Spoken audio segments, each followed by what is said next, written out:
Kalian pernah nggak sih ngerasa capek, bosen, mumet, dan bahkan pengen resign dari kerjaan kalian sekarang?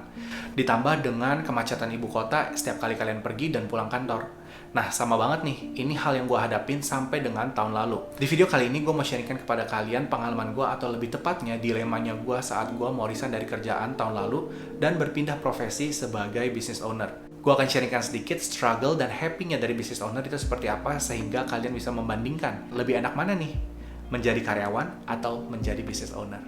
Halo guys, nama gue Moses, gue usia 29 tahun, gue sedang membangun bisnis untuk mencapai mimpi besar gue yaitu financial freedom. Gue mau sharing sedikit tentang pengalaman gue dan dilema gue saat gue mau resign dari pekerjaan gue tahun lalu. Sama seperti kalian yang udah pengen banget resign, gue juga udah pengen resign dari lama banget.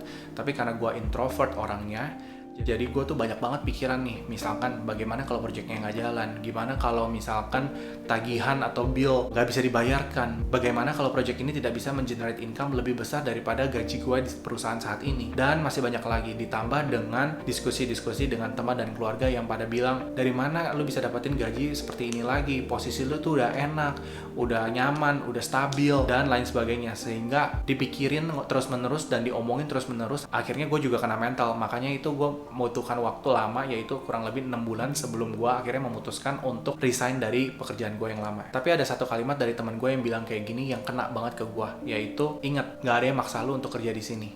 Semua itu keputusan lu sendiri, dan kalau sampai lu nyesel, jangan salahin orang lain.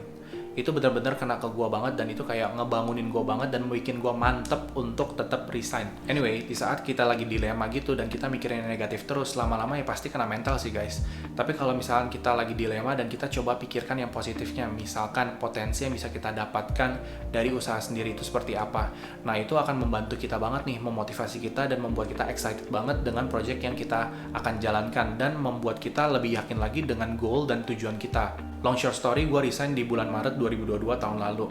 Gue masih inget banget sampai sekarang, hari terakhir gue kerja, pulang kantor itu rasanya beban tuh lepas gitu ya. Kayak finally I'm free gitu ya. Besok kayak udah gak perlu lagi tuh namanya masuk kantor, macet-macetan di jalan, dan lain sebagainya. Kayaknya happy banget guys.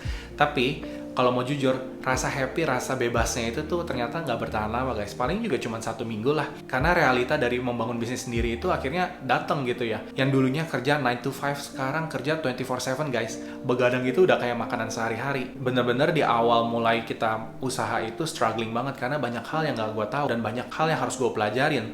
Misalkan gue harus belajar fotografi, belajar editing, belajar bikin video, belajar copywriting, belajar website building, belajar iklan, belajar SEO, belajar manage waktu dengan baik, belajar punya komitmen yang tinggi, belajar disiplin diri, dan terakhir adalah belajar untuk punya mental pemenang dan bukan mental pecundang. Tapi yang dipertaruhkan itu ya my life and my future, jadi ya tetap stay humble aja dan telan kenyataan kalau gue itu newbie dalam semua bidang ini dan harus mau belajarin semuanya satu persatu. Well, sekarang udah lebih dari 1 tahun bisnis gue berjalan dan gue masih bisa hidup. Gue bersyukur banget karena hasil emang gak pernah mengkhianati kerja keras kita guys. Sekarang bisnis kecil gue ini sudah memiliki tim dan gue punya kebebasan yang lebih. Dan yang paling penting adalah gue punya more quality time with my family. Kalau dilihat, dilema dan ketakutan gue itu sama sekali nggak kejadian loh guys. Tapi saat itu bener-bener drain out my energy. Kalau gue yang sekarang bisa kasih pesan ke diri gue yang 1 tahun lalu adalah untuk tetap sabar. Be patient, trust the process, and you will get there. Karena nggak bisa dipungkirin guys, sekarang ini kita hidup di zaman atau di era yang segala sesuatu itu serba instan. Orang mau kaya kalau bisa besok kaya. Tapi percaya gue deh guys, di dunia ini nggak ada yang serba instan. Sukses pun itu nggak ada yang instan. Yang instan itu cuman mie instan guys. Anyway, gue mau tutup video ini dengan satu quotes dari Bill Gates. Dia bilang, sometimes people overestimate what they can do in a day and underestimate what they can do in a year. Gak perlu tiap hari menyelesaikan to-do list yang begitu panjang-panjang guys. Sehari selesaikan 3 hal penting dari to-do list secara konsisten setiap hari. Gak berasa 1 tahun berlalu dan kita udah achieve banyak hal. So, buat kalian yang sedang dalam dilema resign, gak usah khawatir guys. You can do it. Dan buat kalian yang sedang merintis bisnis atau membangun usaha, semangat, you can do it.